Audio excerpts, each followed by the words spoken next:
Fanfic Corner, presented by Jennifer. Counterproposal, Part 1, written by Space Gaze Strix, read by Jennifer, and if I mispronounced the author's name, I do apologize.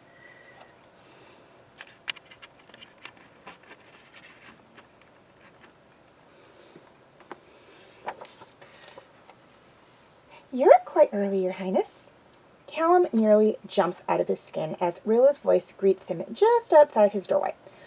By her tone, he can tell she's looking for some sort of explanation, but he knows too well that he'll spoil everything he had planned if he dares answer the unspoken question. So instead, he responds with a question of his own. I could say the same about you, my lady. Rayla rolls her eyes, inviting herself into his room and leaning against the door as it closes shut. Don't give me that. You know I'm always up before you. Well, always isn't so accurate anymore, is it? Callum barely misses a pillow she chucks in his direction. Whatever. Much to his delight, Rayla allows him the small victory of this short banter, shuffling over to his bed and plopping down next to him. You're working on something? Her eyes are pointed towards his sketchbook. Callum nods, flipping it to a page filled with little doodles of Zim and Bait. Just felt a sudden burst of inspiration, and I couldn't force myself to ignore it. You know? Rayla hums. They look great. But, by the way, you looked so focused and dead set on finishing whatever you were doing, I would have thought you were working on something huge. You're sure that's it? That's not it, and he certainly was working on something huge. In a sense. Neither of which he's planning to admit to just yet. Yep, that's all, he returns almost a little too quickly. Thankfully, his answer is satisfactory for now. Without any more questions, her head falls onto his shoulder, and he instinctively slips his arm around her waist to allow her to inch closer. Callum's growth spurt has nudged him a couple of inches above her, although Rilla still claims to have the last laugh. Elves grow slower than humans do, she always reminds him. Until then, though, it's marginally more comfortable when Rayla nuzzles her head into the curve between his neck and shoulders. He rather enjoys not nearly being jabbed in the chin with her horns. Speaking of growth, the remarkable progress in the relationship has made is almost something to be proud of. If anything, it's a huge step from over half a decade ago when she had every intention of assassinating him under his own roof. And now, the two have become a leading example of how all hope for peace wasn't lost. They travel together at every opportunity, and when they think no one is looking, they steal a couple of kisses just to remind themselves that best friends remains an understatement. They've become almost inseparable. Almost being the operative word. Even though Rayla treats Katalis like her second home, her true home still remains in Zadia. No matter how long she stays with Callum and Katalis at a time, it's never long enough to stop reality from being what it is. Rayla eventually has to go home. Despite his denial whenever he's teased about it, her absence leaves a small void in his heart that can't be filled with anything else. This time, though, Callum has a plan to convince her to stay. Theoretically speaking, at least. Truth be told, Callum has absolutely no idea how well his idea will work. If at all. As much as he knows Rayla loves to travel, her thoughts of moving to a new permanent home might not be on the same wavelength. Not to mention the potential backlash from those who still aren't all that fond of elves and humans fully integrating with each other. It's still worth a shot, Callum reassures himself, even if it doesn't work out as he hopes. He'll at least have the satisfaction of knowing he tried his best. Rayla lets out a yawn, fracturing the silence that had settled between them. Well, I'm going to wash up so that we can get moving. The day is too nice to sit on our butts the entire day. She heaves herself off the bed and stretches out her back with an exaggerated groan, forcing a small chortle out of Callum. You go ahead. I'll catch up with you in a few minutes. All right, see you downstairs then. Rayla grins and presses a light kiss against the bridge of his nose before strolling out of his bedroom, leaving Callum alone with his thoughts. A soft sigh falls from his lips as he flips a couple of pages back in his sketchbook, stopping at what he was actually working on. Reaching under his pillow, he pulls out the cuffs that he had specifically customed for this occasion.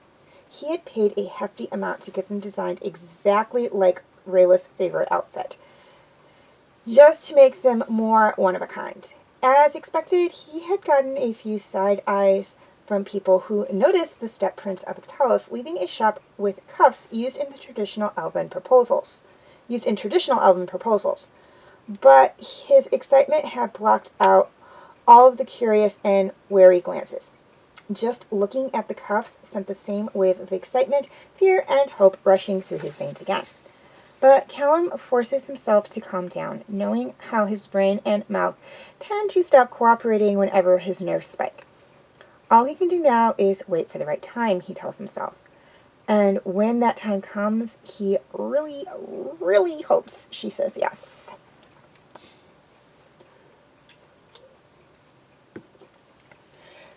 Rayla really, really hopes he says yes. It's a borderline ridiculous idea, she has to admit. Heck, she's not even sure herself what she plans to do if this idea of hers miraculously works out the way she imagines. Zadia has been her one and only home for her entire life, and there's nowhere she can think of that could take its place in her heart.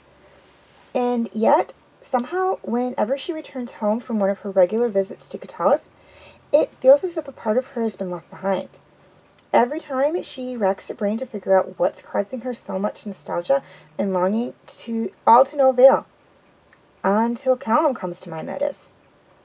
Of course, she never brings herself to confess, but there's always a smidgen of emptiness chewing at her heart whenever they're away for long stretches of time. Over time, she's found herself traveling to Catullus more frequently, so much that others have started teasing her about it. You two might as well be married, Rand often jokes. In hindsight, Rayla might have taken those words a bit too literally, but in her defense, the difference between his genuine and sarcastic tones is nearly indiscernible. Rayla glances down at the ring she had spent a good sum of money on, twiddling it between her fingers as she exhales deeply. She can't remember the last time she's been this nervous, other than the time she had nearly lost Callum to dark magic. Human proposals are rather different compared to elven ones, only adding to Rayla's fear of making a fool of herself. Before her nerves can spiral off the charts, Rayla grounds herself and reminds herself that there's nothing to get all worked up for. Besides, what's the worst that can happen? All she's really going to do is slap a ring on her best friend to keep their friendship going for life, right? Oh, who's she kidding? Best friends don't look at each other as if no one else exists. Best friends don't let their hands linger on each other much longer than needed. Best friends don't feel fireworks explode in their hearts every time their lips meet. And best friends certainly don't freak out in the bathroom as they're thinking about how to propose. Rayla, is everything alright? Callum's voice startles her out of her thoughts, and she just now notices how long she's been in the bathroom. The last thing she needs is for Callum to think something's off, so she quickly clears her throat and acts like she hasn't been fussing over a proposal for nearly an hour. Yeah, I'm fine. I'm just getting out some extra tangles in my hair. Nothing to worry about. So much for acting normal. She doesn't give him the chance to question why her hair is taking an hour to brush, though. Stuffing the ring into a box and back into her pocket before Callum has any more time to start worrying. You look cute today, he remarks as she exits the restroom. Rayla cocks an eyebrow upward. Today? Is there a problem with how I look every other day? Callum flushes. Wait, no. That's not how I... Oh, you're just messing with me. The way his expression can change from a flustered mess to a deadpan in a matter of seconds is enough to rouse laughter out of Rayla. I can't help it. Your reaction is too good. Hilarious. Callum sticks his tongue at her as Rayla suppresses her chuckle. Thank you, I try.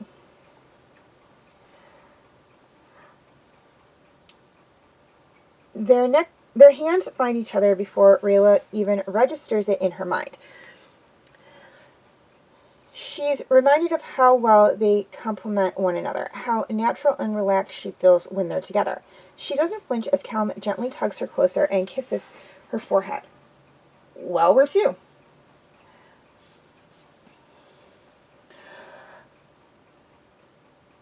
Rayla purses her lips in thought. Where would be a reasonable place to propose without too much of a crowd? What about the Arium place? She's never been there, but from what Callan has told her, the small town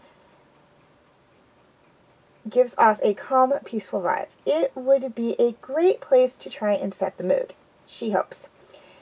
And the fact that she should be returning to Zadia within the next few days could serve as a good excuse to visit. Callan grins. The city of Golden Place? I don't see why not. Great! Rilla bows gratefully and extends her arm out to him. Shall we? He snickers at the gesture, but accepts, linking his arm with hers. We shall. And with that, Rilla's plan is gradually set in motion.